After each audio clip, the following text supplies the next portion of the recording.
Assalamualaikum warahmatullahi wabarakatuh. Halo, apa kabar teman-teman semua? Semoga sehat-sehat di rumah saja. Sebuah postingan lumayan viral beberapa waktu yang lalu tentang remaja yang merasa mengalami quarter life crisis di usia 18 tahun. Ia mengaku kalau nggak tahu lagi mau ngapain andaikan SBMPTN-nya gagal dan nggak lolos masuk PTN yang diinginkan. Bahkan mengaku ingin mengakhiri hidup karena nggak lolos SBMPTN. Kalau gagal SBMPTN, bagaimana sih menyikapinya? Sebelum ngebahas tentang SBMPTN, kita perlu tahu dulu konsep persaingan termasuk persepsi sukses ataupun gagal. Dalam sebuah kompetisi apapun, lomba-lomba dan seleksi ujian termasuk SBMPTN, mindset kita harus rasional dan bukan hanya emosional. Potensi sukses dan gagal 50% banding 50%. Faktor keberuntungan, doa, kecerdasan tetap harus mempersiapkan mindset tersebut.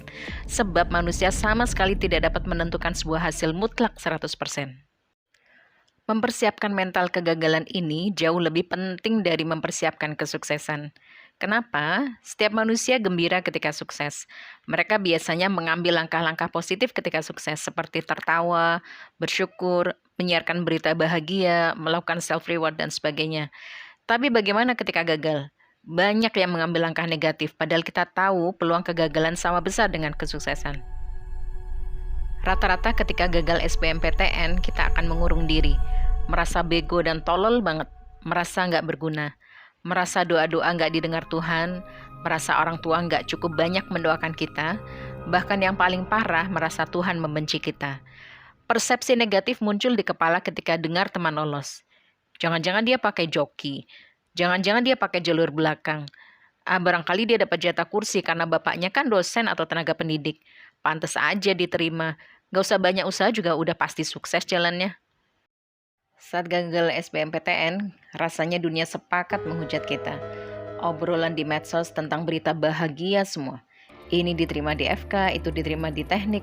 Belum lagi bahasan di grup-grup isinya sama aja. Lolos SBMPTN.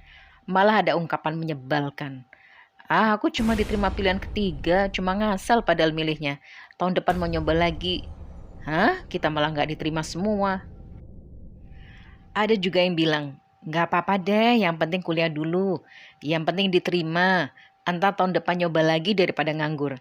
Nggak peduli kuliah di kampus atau jurusan yang nggak sesuai bakat minat. Nggak peduli kuliah dimanapun, pokoknya harus kuliah tahun ini. Nggak boleh nganggur. Nggak diterima SBMPTN itu aib besar. Lagi ortu juga mendesak. Kamu kuliah aja, swasta nggak apa-apa kok. Pokoknya lulus SMA langsung kuliah, jangan nganggur. Bukan masalah negeri atau swasta, tapi persepsi bahwa gagal SBMPTN itu sama dengan pengangguran, itu yang harus diluruskan. Belum lagi pihak sekolah yang juga mendesak. Kamu kuliah di mana? Kamu diterima di mana? Jangan tinggi-tinggi milihnya, nanti nggak diterima. Kalau nggak di negeri, swasta aja. Pokoknya lulus SMA harus langsung kuliah. Bagi lulusan SMA yang nyoba SBMPTN, seolah-olah harus dan pasti lulus SBMPTN. Padahal kenyataannya enggak begitu. Ada yang sekali nyoba, lulus. Bahkan diterima pilihan pertama.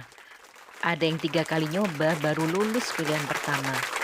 Ada yang 3 kali nyoba, gagal terus. Tapi cerita bukan hanya happy ending saat kita diterima di kampus favorit loh. Ada yang langsung diterima SBMPTN pilihan pertama, tapi kuliahnya nggak kelar-kelar. Karena ternyata banyak kendala.